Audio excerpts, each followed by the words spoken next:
Hello and welcome to another edition of UFO Video Addicts. Let me give you a preview of what I got coming up in this video. The first is a video I found on Reddit which shows a light apparently trying to pick up a calf. It's a very bad video. It's really hard to see what's going on, but that's what they say is going on in that video. I also have this strange cube, spinning cube out of Missouri. Let's see, I got this these two triangle-shaped UFOs out of New Jersey. January of 2021, and I have two different perspectives of this UFO out of Russia in 2015. I have this video here, and this is another video of the same UFO. This video is about a guy who thinks he captured a running Sasquatch. He apparently was burning some leaves on his property, and uploaded a video. I mean, this guy makes videos for this his channel here. He uploaded to Instagram, and one of his friends later on saw something running in the background. Let's see, I have this article here about all these fast radio bursts coming from one area in space. Let's see, this is a crazy video of something coming out of the water. Now, when I originally saw the clip, I only saw one portion of it, and I just assumed it was some type of digital anomaly, a mistake of, this, like, it looked like a sheet coming out of the water. But now that I see the longer version, and you actually see it move 3 times, it moves out of here, and then it comes up this wall, and then it jumps behind this house here. Check that out. And then let's see, last is this interview of this guy, William Polalek.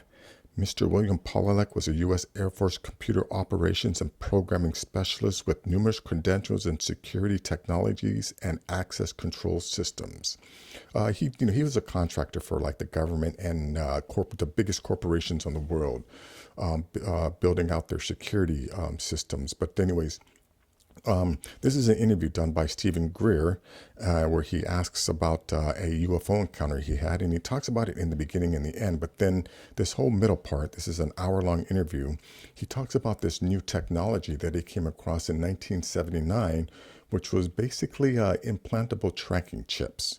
But yeah, he talks about that. So check that out. So anyways, let me go to this first video here. Now, when I first found this video on a sub, it ended up disappearing. So I'm going to go ahead and play this whole thing just in case it disappears again.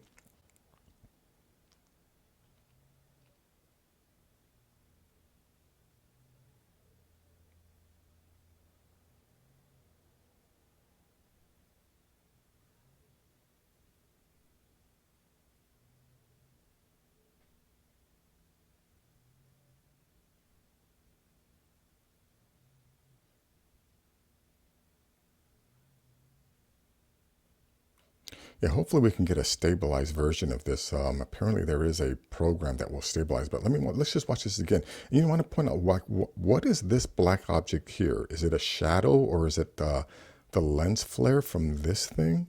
But watch, this thing here is also doing something, but yeah, you can see that there's some dust up. So I think this thing is trying to pick that calf up.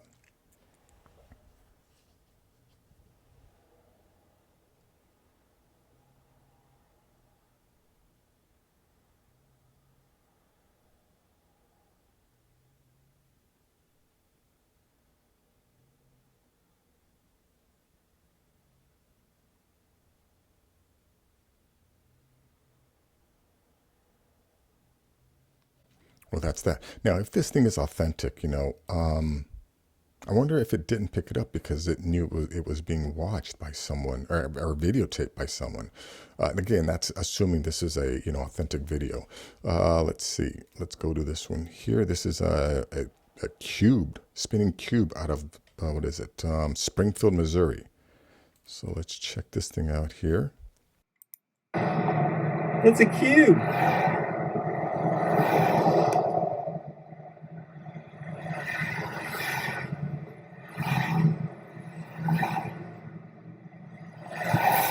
Jumping back and forth.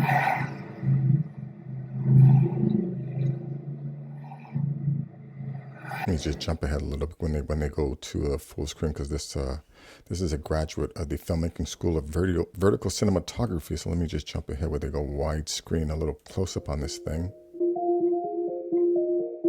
Oh yeah, it's definitely a spinning cube. Very interesting. Anyways, link will be in the description. Let's go to this video here out of Trenton, New Jersey in July of 2021. Let's see, let me just play right before the second one shows up. Life is away. I gotta remember that even if we don't see wings it's so light that a helicopter does not blink like that and it does not move. Oh my God. I got it after the Facebook. We got another UFO on video early in the morning. Hey, let's go around the clock. Okay, maybe I can get the star that I usually am able to get. I don't know if I can get it back. Anyways, that's that video. You can see there's two of them there. Let's go to this one here. Now, these are two different videos. Like I said, I have this one here and this one here. And it's the same thing. Coloma, Russia, 2015. Coloma, March 23rd, 2015. Вперед, остановиться опять. Не подвижно. Я что-то не понимаешь, что ли? Мы наркоманы. Вы грибов не ели сегодня? Я вам поморов. Мне просто интересно, когда нас... Let me just jump ahead. Let's see if there's anything else going on with this thing. Вот. Там еще хвост. Anyways, there's that video, and then there's another from another angle. This one here. Check this one out. Let's see. Let me start at the beginning. We can see, get a perspective of where we're at here.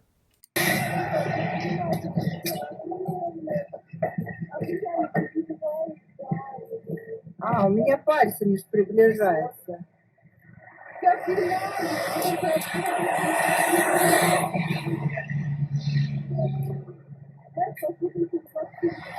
Обалдеть. Ну как что, НЛО, а что это? Ну а что это? Вот сами подумайте. Что видите? Посмотрите, как...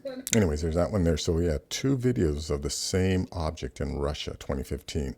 Let's go to this one here. Like I said, this one here is this guy runs this channel, Arms Family Homestead. And apparently he puts up a lot of videos, YouTube videos, and he posted a clip to his Instagram page of him, burning some leaves on his property. I think this is something that's done regularly. But in the background, you see something running or through the fire. Check this out here. Oh, it's fire. So I watched it and I'm like, Well, let me go back up a little. oh, it's fire. You see the guy? You see the guy in the background here? Oh, yeah. There he Oh, is. it's fire. So I watched it and I'm like, that might be Sasquatch. Like, I've lived out here in the woods. I've lived in the woods for a long time. There's two things I've never seen that everyone else sees. Sasquatch, well, three things. Sasquatch, a mountain lion, and a black panther.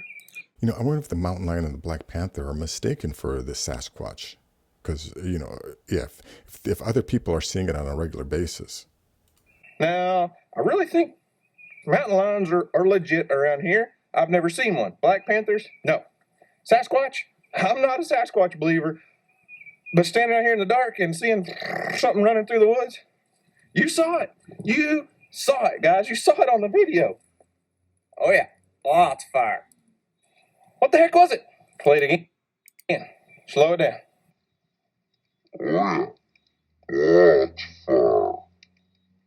Seriously, what the heck was that? I don't know. Yeah, it's Oh, yeah.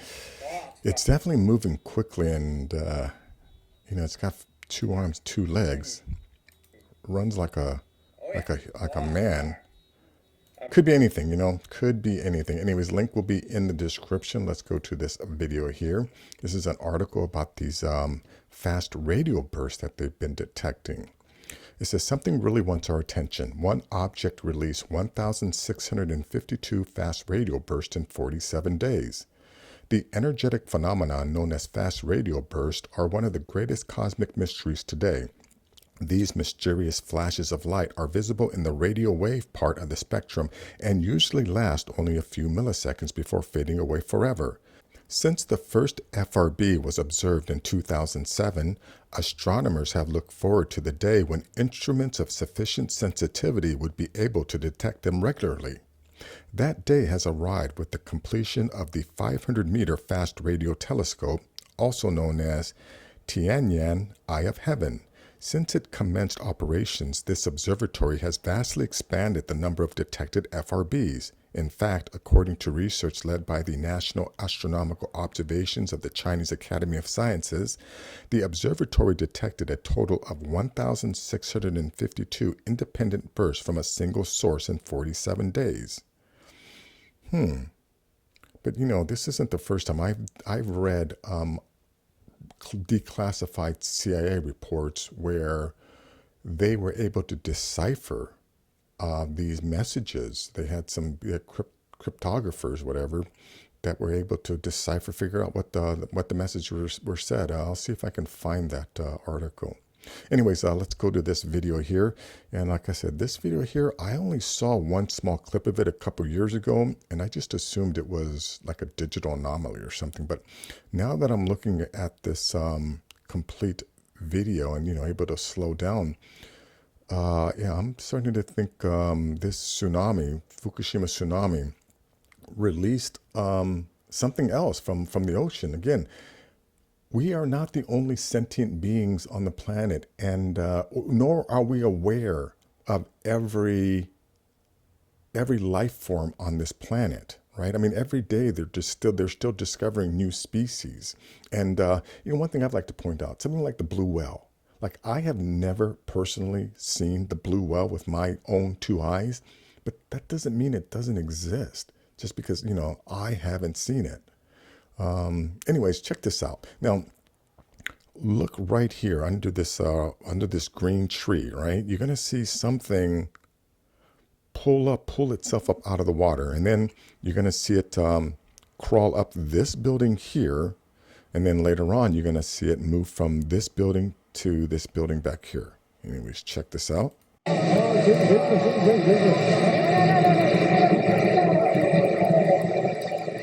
There, did you see that? Right here, you're going to see something crawl out. Let me back up again. There it is, it crawled out.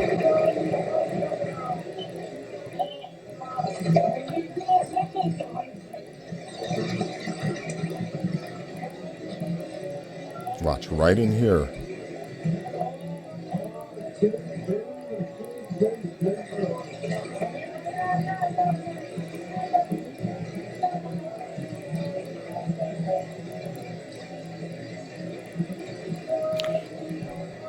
So it moves there, and let me just jump ahead,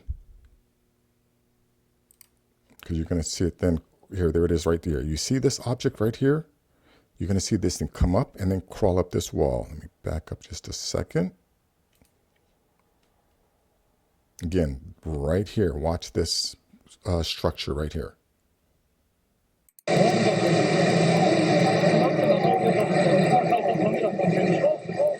You see that? Yeah, now when I originally saw that, I only saw this one little clip. I just thought that was a digital anomaly, but you can see this thing like swim or move across here and then jump up. Let's watch that one more time.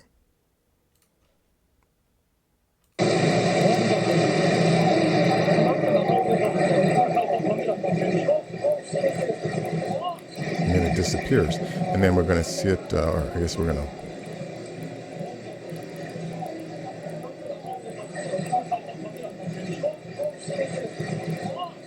Right? Did you see it? You can see it moving across the top of the water.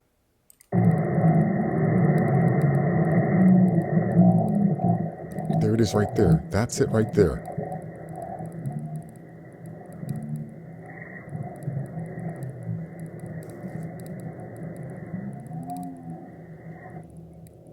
And then, let's see, and then we're going to see it one more time, move from this building to this building. Go. Let me forward that a little bit here.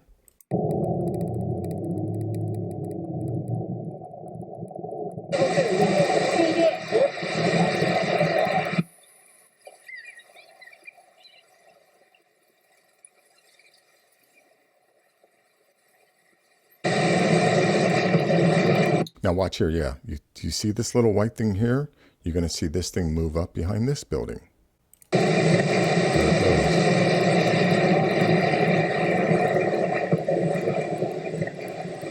So anyways, yeah, that, like I said, it looks like a sheet that's able to become translucent. I don't know what's going on there. Link to this will be in the description. Okay, now this last video, this guy is being interviewed by Dr. Stephen Greer. In the beginning, he talks about a UFO encounter he had, and in the end, he talks about the UFO encounter. But this middle, it's an hour-long interview. He talks about this new technology he encountered, and I think it has something to do with what we're going through now with them trying to jab us. Anyways, check this out. There is another subject I need to broach above and beyond the ufology subject that I got involved with that relates to this when we talk about alternative government control mechanisms. In that one of my favorite hobbies has always been tracking new technologies, and hopefully so it benefits in business. And in '79, living and working in Denver, I came across a company that, if necessary, I can provide documents for, that I've kept on file.